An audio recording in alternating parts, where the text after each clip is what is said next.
Âgé de 19 ans, Valentin Carboni va vraisemblablement rejoindre l'Olympique de Marseille dans les prochains jours, voire peut-être même dans les prochaines heures. Le milieu offensif argentin devrait rallier la cité phocéenne en prêt payant avec option d'achat d'environ 36 millions d'euros. Et c'est ce qu'on va justement essayer d'analyser aujourd'hui. On va d'une part essayer d'analyser le profil de Valentin Carboni avec ce qu'on peut savoir de lui généralement. Ensuite, grâce à l'avis de spécialistes qui ont pu le voir évoluer du côté de l'Argentine avec les sélections jeunes, que ce soit pendant le mondial U20 ou même pendant la Copa América, avec Monza également, Signia qui est déjà intervenu dans un space, vous allez pouvoir voir son avis. Et puis également, de notre côté, analyser le deal Valentin Carboni. Je pense que c'est ce qu'on peut commencer à faire, puisque c'est ce qui, moi, personnellement, me surprend ces dernières heures, ce sont les conditions du transfert de Valentin Carboni. Juste comme nous le rappelle Calcio Mercato, la signature de Valentin Carboni à l'OM est proche. Ça avait été annoncé par Santi Aouna en milieu de semaine qui disait qu'un accord entre l'Inter de Milan et l'Olympique de Marseille était quasiment fait. Ça devrait normalement être quasiment bouclé dans les prochaines heures. Parlons justement des détails de cette opération. Comme je l'ai dit, on parle d'un prêt payant de 4 à 5 millions d'euros, ce qui est énorme pour une saison, avec une clause d'option d'achat de 36 millions d'euros et une clause de rachat, comme pour le transfert de Mason Greenwood, de 40 millions d'euros pour l'Inter. La vérité, c'est qu'il ne s'agit pas d'une clause de rachat, mais plutôt, en réalité, d'une contre-option d'achat, c'est-à-dire un montant que va payer l'Inter Milan pour empêcher l'OM de lever l'option d'achat. Ça avait été notamment fait dans certains deals en France par le PSG avec Lens pour Kalimundo. À l'époque, Lens avait une option d'achat pour Kalimundo et le PSG, en payant 4 millions d'euros ou 5 millions d'euros, l'avait fait revenir et derrière l'avait revendu à Rennes. Donc c'est quelque chose d'assez étrange, mais selon moi, le fait que l'Olympique de Marseille souhaite s'inscrire sur la durée avec Roberto De Zerbi en ayant un plan de 3 ans et que sa priorité pour le poste de numéro 10, c'est quelqu'un qui va visiblement pas faire plus d'un an. Parce qu'en vérité, si l'Inter met cette contre-option d'achat, c'est parce que l'Inter compte énormément sur Valentin Carboni à l'avenir. On va le voir justement, l'Inter, avant de prêter Valentin Carboni à l'Olympique de Marseille, va le faire prolonger alors que son contrat expire en 2028. Cette prolongation, selon Calcio Mercato, vise à démontrer à quel point le club italien croit au talent de l'Argentin, qui est considéré comme l'un des joueurs importants dans un futur proche.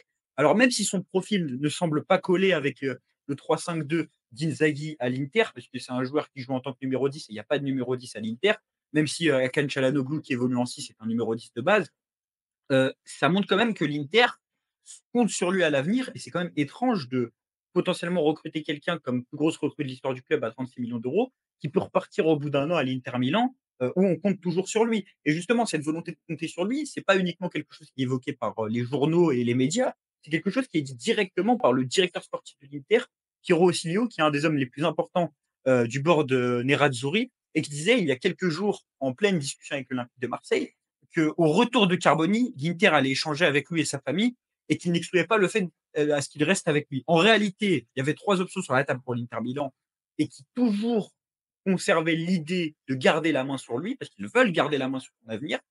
Celle de le prêter à nouveau dans un club plus compétitif que Monza et de l'aider dans son développement. La deuxième qui était de le vendre à un nouveau club avec une clause de rachat permettant à l'Inter de le ramener quand il le souhaitait. Et la dernière, de le conserver en équipe première pour la saison prochaine. Et dans ces trois options, il y a l'idée d'avoir la main sur son avenir. Et finalement, la première et la deuxième option semblent coller avec le deal que vient de négocier l'Olympique de Marseille avec l'Inter Milan. En tout cas, du point de vue des dirigeants de l'Inter, suite à ce potentiel accord, la lecture qui est faite, c'est que le club aura la certitude de céder temporairement l'Argentin et donc de ne pas le céder définitivement, ce que je viens de dire et ce que je dis depuis 2-3 minutes, permettant d'exprimer une sorte de continuité dans son développement par rapport à ce qui a été fait avec Monza. Cependant, les dirigeants ne veulent pas perdre définitivement le risque que Carboni explose en Ligue 1 et de ne pas avoir la main sur son avenir. Et c'est pour cette raison donc qu'il y a une option de rachat d'environ 40-50 millions d'euros. En vérité, une contre-option d'achat d'environ 4 millions, 5 millions d'euros. Donc on a longuement parlé des conditions de ce deal qui, selon moi, sont assez paradoxales. Parce que, comme je viens de le dire, l'OM construit un projet sur 3 ans avec De Zerbi. Et sur un des postes clés, le poste de numéro 10, l'OM va potentiellement recruter quelqu'un qui peut repartir au bout d'un an. Et quand je vois la contre-option d'achat de l'Inter, quand je vois le prix du prêt 4 à 5 millions d'euros, j'ai le droit, personnellement en tout cas, et c'est le cas aussi d'autres membres de notre média, de se poser des questions concernant l'utilité de ce deal. Même si c'est un joueur avec des qualités indéniables, on va le voir, hein, il est quasiment considéré comme l'avenir de la sélection argentine et comme un futur crack. on est sur un potentiel à développer, un joueur qui ne sera pas impactant sur sa première saison, mais qui peut devenir un très grand si on lui laisse 2 années, 3 années. Et là, à l'OM, il viendrait que pour une saison. Alors justement, on va s'intéresser au profil de Valentin Carboni. On va justement avoir des intervenants qui vont nous donner leur avis sur l'Argentin. Pour le présenter très rapidement, Valentin Carboni est né à Buenos Aires.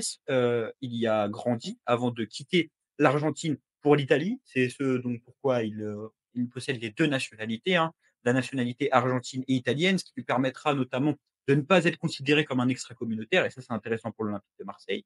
On sait que le club a énormément de problèmes avec les extra-communautaires au club, va peut-être même vendre Amir Murillo pour libérer une place, parce qu'il y a Wang Hichan qui doit signer, il y a Alexis Sanchez, Greenwood, britannique, est considéré comme un extra-communautaire.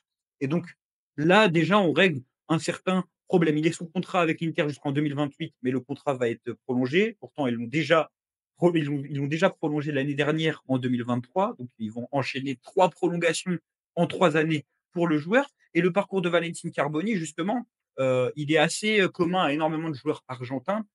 C'est-à-dire qu'il a commencé du côté du club de Lanús, situé dans la banlieue de Buenos Aires, avant de partir pour Catania. À Lanús, il évoluait notamment parce que son père est entraîneur au club. Vous remarquerez qu'il a des frères qui évoluent du côté de l'Inter Milan. Il y en a un notamment qui vient de retourner du côté de River Plate. Et c'est en Italie, avec Catane, qu'il va se faire, remarquer par le centre de formation de l'Inter. Avec l'Inter, il va essentiellement disputer des matchs avec la Primavera, même si on a pu le voir en Champions League contre le Bayern Munich, par exemple, où il était entré. Et c'est, notamment à Monza, du côté de Monza, où il va vraiment avoir sa première expérience en professionnel la saison passée. Donc Monza qui était, dirigé par Raffaele Palladino, qui évolue dans un système en 3-4-2-1, qui compte énormément de joueurs, dans son secteur, hein. Colpani, Papu Gomez, énormément de joueurs qui peuvent jouer à ce poste de numéro 10. Et du côté de Monza, il a engrangé 1 100 minutes, donc il a quand même pu se montrer. Mais je vais vous laisser, Signa vous parler de sa saison à Monza, parce que lui regarde Monza et a pu voir ce qu'a donné Valentin Carboni du côté du club italien. Bah déjà, quand on parle de Valentin Carboni, on parle d'un joueur qui est très inexpérimenté au haut niveau, puisqu'il a à son actif seulement l'équivalent d'une demi-saison chez les pros, et que finalement son initiation professionnelle, elle a vraiment commencé l'année dernière, lorsqu'il a rejoint Monza dans le cadre d'un prêt. Et ce qui peut rapidement venir à l'esprit lorsqu'on se penche un peu sur son passage à Monza, bah, c'est de se dire que c'est un passage mitigé, pour pas dire raté, quand on considère seulement le temps de jeu qu'il a eu, qui est le 17e de l'effectif, comme l'ont relayé pas mal de journalistes. Mais pour moi, si on veut vraiment avoir un jugement honnête et surtout comprendre la saison qu'il a faite, pour moi, il faut considérer 2 choses. Déjà, la première chose à prendre en compte pour moi, c'est la concurrence avec laquelle il a dû composer dans son secteur de jeu. Et plus que la concurrence, je dirais les statuts qui étaient attribués à certains joueurs, qui étaient les artisans principaux, on va dire, du maintien de Monza lors de la saison précédente. Et là, je parle de joueurs comme Pessina, comme Colpani, comme Dani Mota, comme Caprari, même s'il a été éloigné une grande partie de la saison à cause d'une blessure. Donc finalement, ces hommes de base qui avaient assuré le maintien du club, Palladino, dans une vision un peu conservatrice que je vais expliquer un peu plus après dans le deuxième point qui est important pour moi, Palladino il a décidé de les reconduire en tant que titulaire indiscutable. Et ce choix-là, il s'est fait au détriment de l'éclosion de certains joueurs, de certains jeunes joueurs, comme Bondo ou bien sûr Carboni. Et le deuxième point, il va plus concerner la philosophie du coach, qui a beaucoup évolué entre sa première saison et la deuxième saison. Donc là, je parle de Raphaël Palladino, puisqu'il est arrivé comme un coach très protagoniste, qui voulait affirmer son football, avoir la possession, créer des supériorités dans le camp adverse. Et il a basculé au cours de cette saison-là, donc la saison au cours de laquelle Carboni a rejoint Monza, vers une vision un peu plus, on va dire, conservatrice, défensive, et ça s'est traduit même dans ses choix d'hommes, puisqu'on s'est retrouvé dans des compositions d'équipe où on retrouvait Pessina, qui est le capitaine de l'équipe, qui est un milieu relayeur, qui se retrouvait milieu offensif, dans des matchs contre des adversaires qui étaient du même niveau que Monza. Et ça s'est répété plusieurs fois dans la saison. Et du coup, ce choix-là, combiné à d'autres choix, je ne vais pas les énumérer ici, mais a expliqué le fait que des joueurs avec une mentalité beaucoup plus offensive n'ont pas réussi à trouver leur place dans le 11 pour la simple et bonne raison que le coach avait adopté une vision un peu plus conservatrice au cours de cette année. Et donc ça a ralenti aussi l'éclosion de certains joueurs, donc Bondo qui a rejoint Monza, qui finalement a eu lui aussi sa chance plus vers la deuxième partie de saison, mais aussi évidemment Carboni qui a été beaucoup laissé sur le banc une grande partie de la première partie de saison. Et la deuxième chose à prendre en compte, elle est plus en lien avec la philosophie du coach, qui a vraiment changé du tout au tout entre sa première saison et sa deuxième saison en tant que coach, qui coïncide du coup avec la venue de Valentin Carboni. Faut savoir que Palladino, lorsqu'il est arrivé sa première saison, il basait son football vraiment sur la possession, sur un jeu protagoniste et qu'il a vraiment renié ses principes au cours de la saison précédente. Et ça s'est traduit par une approche plus défensive, plus conservatrice, mais aussi par des choix d'hommes plus conservateurs, entre guillemets. Parce que dans certains matchs, contre des adversaires du même niveau que Monza, Palladino faisait le choix de mettre des joueurs à vocation plutôt défensive à des postes offensifs. Je pense notamment à Pessina ou à des joueurs comme Akpapro qui est un pur récupérateur et qui de temps en temps pouvait se retrouver limite milieu offensif. Donc cette nouvelle configuration entre guillemets tactique, elle s'est un peu faite en défaveur de joueurs comme plus créatifs en fait, comme Carboni. Donc pour moi, il y a vraiment ces deux choses à prendre en compte. Donc non seulement la concurrence avec les hommes de base de Palladino qui avait vraiment un statut important, limite indéboulonnable dans le 11, et aussi la philosophie du coach qui a évolué et qui se prêtait moins aux qualités de Carboni. Donc je remercie Signa pour son intervention. Par rapport à Valentin Carboni et à sa saison à Monza, ce qu'on peut retenir, c'est qu'il a quand même eu une ligne de stats qui est pas dégueulasse pour le temps qu'il a disputé. 2 buts et 4 passes D à 18 ans dans un club de Serie A, c'est pas inintéressant. L'autre point que vous auriez certainement remarqué, on a parlé du fait qu'il avait choisi l'équipe d'Argentine, c'est grâce à un homme qui s'appelle Lionel Scaloni et qui croit énormément au potentiel de Valentin Carboni. Lionel Scaloni est à l'origine du choix de Valentin Carboni de représenter l'Argentine. Le joueur évolue avec les équipes de jeunes italiennes, mais à travers le projet Europibes, Carboni a été convaincu du fait de porter les couleurs de l'Argentine et donc de changer de sélection. En gros, le projet Europibes, c'est un grand projet de recrutement qui a été mené par la sélection argentine à partir de 2018 pour scouter, entre guillemets, tous les jeunes talents évoluant notamment en Espagne et en Italie, d'origine argentine, afin de les ramener assez tôt vers la sélection argentine. Donc c'est le cas de Carboni, mais c'est aussi le cas de Garnacho, de Mathias Soulé, de Perón, etc. etc. Et dans le cadre de ce projet-là, Carboni, c'était vraiment une des figures centrales, puisqu'il a été sélectionné par Scaloni dès 2022, alors même qu'il avait très peu de temps de jeu, qu'il n'était pas encore, qu'il avait même pas une demi-saison du côté de Monza. Donc ça montre à quel point c'est un joueur qu'on peut qualifier de précoce, mais aussi qui est vu comme un talent à conserver et à chérir entre guillemets le plus tôt possible. Donc voilà, la sélection argentine, enfin elle a déjà coffré entre guillemets Carboni dès 2022 et elle le présente en tout cas par la voix de sa direction technique comme un des talents de demain qui va remplacer Messi ou Dybala, quoi. Et petite anecdote qui peut être parlante par rapport aux espoirs qu'on place en Carboni, mais aussi vis-à-vis de son profil, c'est que justement Carboni rejoint la sélection en 2022 au moment où un joueur phare de cette sélection-là, qui occupe plus ou moins le même rôle, la même fonction, est sommé de la quitter entre guillemets, ou du moins est éjecté par Scaloni. Et ce joueur-là en question, c'est Dybala. Donc je sais qu'il y a beaucoup de spécialistes argentins. Je suis pas vraiment hyper connaisseur de la sélection albicéleste, mais j'ai vu passer certains journalistes le comparer à lui, ou même des fois en Italie, des gens, puisque Dybala est toujours en Italie, le comparer en termes de profil. Donc moi vraiment, je lui souhaite la même carrière hein, s'il a l'occasion. Je pense qu'on en est encore loin, mais je comprends pourquoi on fait ce parallèle-là, et au regard aussi de son intégration au sein de la sélection argentine. Je comprends pourquoi ce parallèle il est fait de plus en plus, et d'ailleurs je le partage à titre personnel. Scaloni compte énormément sur lui à l'avenir. Il le dit, Garnacho et Carboni nous excitent beaucoup. À l'avenir, ils vont beaucoup nous apporter et c'est parce que Scaloni a lui-même dirigé le programme Europibes afin de faire venir justement ces binationaux et ça a été entamé en 2019 et Carboni est vraiment la figure de ce programme avec Garnacho. Il y a un autre homme de la sélection d'Argentine qui croit énormément en lui et c'était pas n'importe qui puisque c'est Lionel Messi qui dit lui-même que Valentin Carboni a un grand avenir, qu'il est le présent et le futur de la sélection. Il a été convoqué lors de la dernière Copa América à la place de Paulo Dybala. Il faut profiter de lui. Je l'avais déjà vu chez les U20, mais il a beaucoup grandi. C'est un joueur différent, beaucoup plus entraîné, avec une qualité formidable. Et en parlant de Europibes, on a justement interrogé le compte argentin Europibes qui s'intéresse à ces jeunes-là qui sont concernés par la double nationalité. Et il nous a présenté le profil de Valentin Carboni, qui ressemble énormément a celui de Paulo Dybala a ses débuts. Es un mediapunta, un mediocentro ofensivo que nació en Buenos Aires, en la capital de Argentina. Tiene 19 años y es un estilo de número 10 que a mí particularmente me recuerda mucho a Paulo Dybala en sus primeros años en la Juventus, cuando el zurdo, al igual que Carboni, era mucho más rápido de lo que es ahora.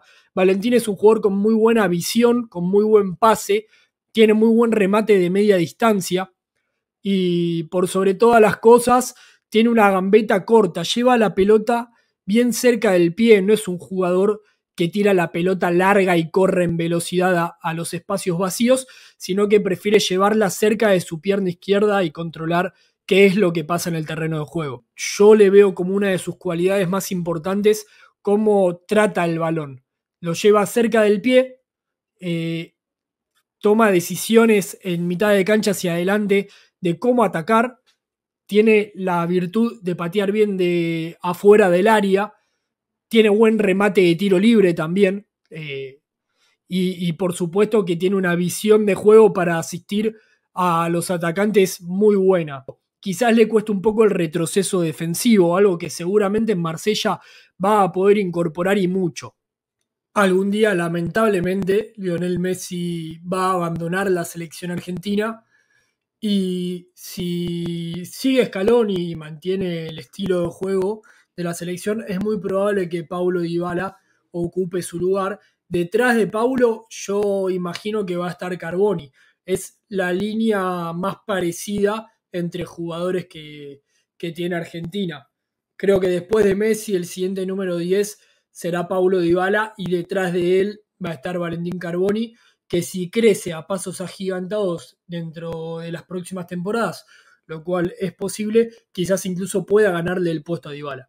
On peut désormais s'intéresser au profil de Valentin Carboni. Alors, Valentin Carboni peut évoluer sur l'aile, mais également au poste de numéro 10, qui est son poste de base, le poste où je pense qu'il va s'épanouir le plus à l'Olympique de Marseille, au vu de son profil physique, parce que ça reste un joueur assez frêle, et avec l'intensité physique de la Ligue 1, ça va être difficile pour lui de s'intégrer à un poste d'ailier.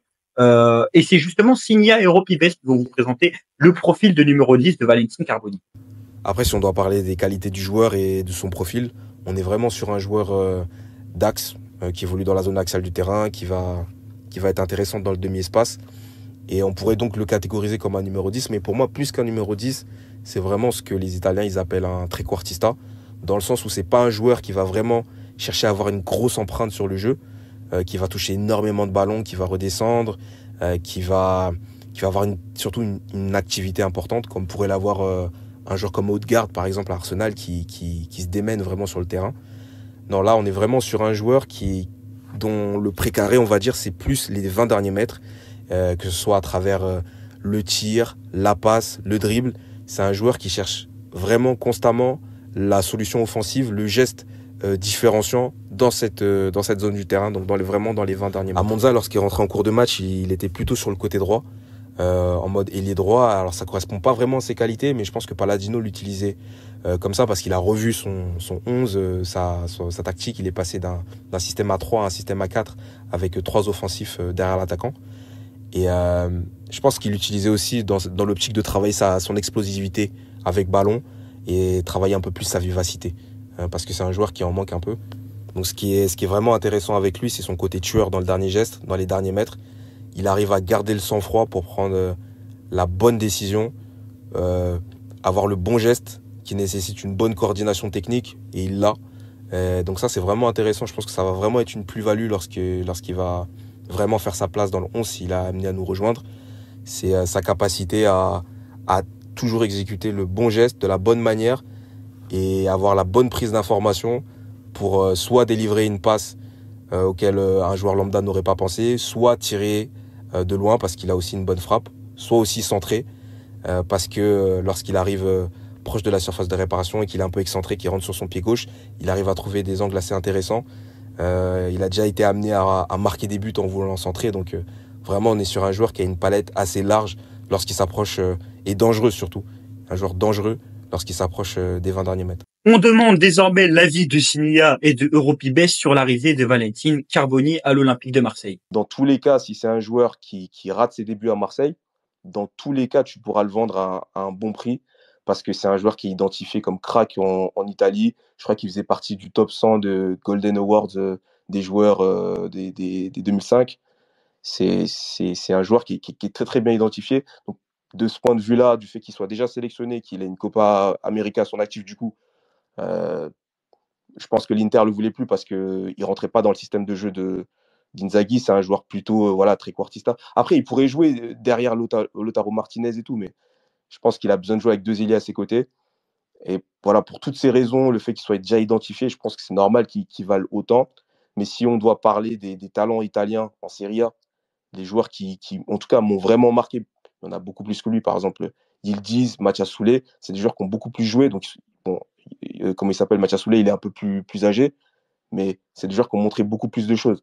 Là où vraiment Carboni, j'ai plus de doutes sur ce qu'il a été en mesure de montrer dans une configuration qui n'était pas forcément favorable, comme je l'ai expliqué, mais dans tous les cas, il faudrait qu'il y ait un joueur avec lui un peu plus expérimenté. Est-ce que ça va être Sanchez? À voir, mais il faudrait qu'il y ait vraiment quelqu'un à ses côtés pour le faire grandir, parce que une de ses failles, pour moi, hein, c'est vraiment sa continuité dans le jeu. Je trouve que quand il commence titulaire, il a des grosses failles de concentration, il est capable de rater des gestes simples.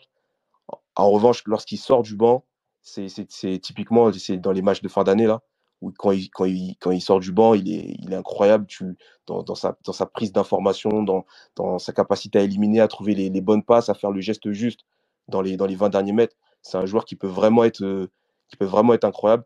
Et pour terminer, je pense que c'est un joueur qui... J'avais parlé de Pastore parce que pour moi, il se rapproche plus d'un 10 qu'un ailier, comme certains l'ont dépeint.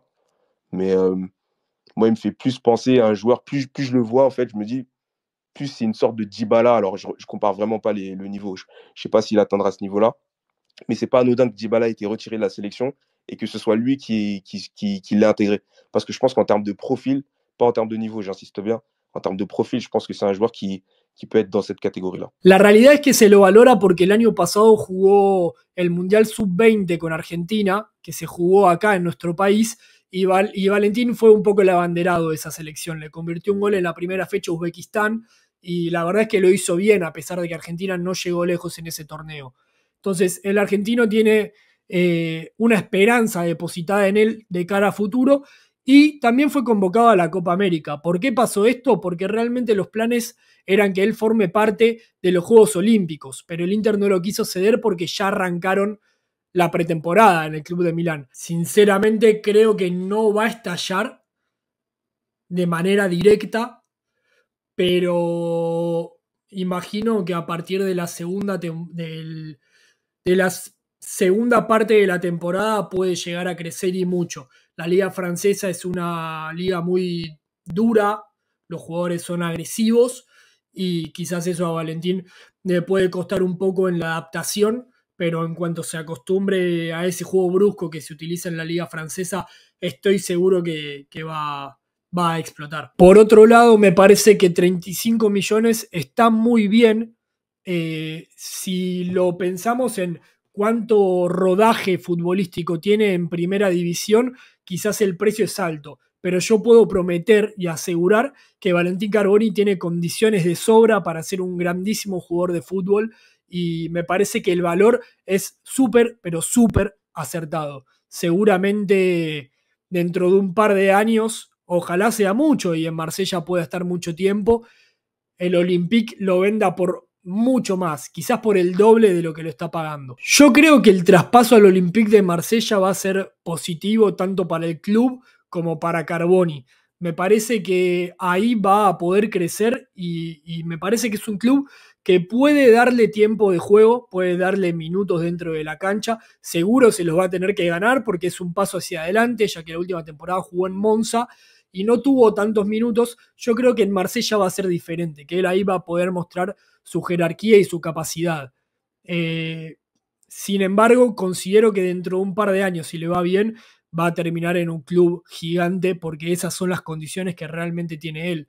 Yo le veo algo muy parecido a Paulo Dybala, como mencioné anteriormente, y me parece que puede llegar a terminar en clubes de lo más grande de Europa. Sin embargo, me parece que el fichaje es muy acertado, tanto para Marsella como para Carboni. Ambos saldrán beneficiados, seguro. Voilà, on a fait à peu près le tour par rapport au transfert de Valentín Carboni à l'Olympique de Marseille. On a jugé notamment les conditions du deal qui semblent assez étranges. En vérité, comme je l'ai déjà dit précédemment, Mehdi Benatia, Pablo Longoria et Roberto De Zerbi savent mieux que nous ce qu'ils font, notamment, ils connaissent mieux que nous les qualités du joueur, et s'ils négocient un tel deal, même avec ces contraintes-là, c'est qu'ils pensent que le joueur peut apporter au moins sur une saison. En tout cas, Roberto De Zerbi en était convaincu parce que Valentin Carboni était sa priorité au poste de numéro 10, et on se dit que si l'OM met vraiment tout sur ce joueur-là, alors que son passage à Monza est pas forcément le plus brillant, où il n'a pas été forcément le jeune le plus brillant de Serie A, c'est qu'il y a quelque chose, et vraiment qu'il pense que ce joueur-là va apporter à l'Olympique de Marseille. En tout cas, l'OM n'a pas vraiment étudié d'autres pistes selon les médias. C'était vraiment Valentin Carboni ou rien. C'est un dossier qui a duré 2-3 semaines. Donc maintenant, à voir ce qu'il va apporter du côté de l'Olympique de Marseille. En tout cas, n'hésitez pas à vous abonner à Bastille Zone pour d'autres analyses, que ce soit sur des recrues de l'Olympique de Marseille, des analyses tactiques comme on a fait sur les premiers matchs amicaux, des débriefs de matchs, des spaces. On est plusieurs sur Bastille Zone à animer ce média. C'est moi qui m'occupe de la chaîne YouTube. Alors n'hésitez pas à aller nous suivre, à liker cette vidéo et à vous abonner à notre chaîne YouTube. On se dit à la prochaine et allez l'OM.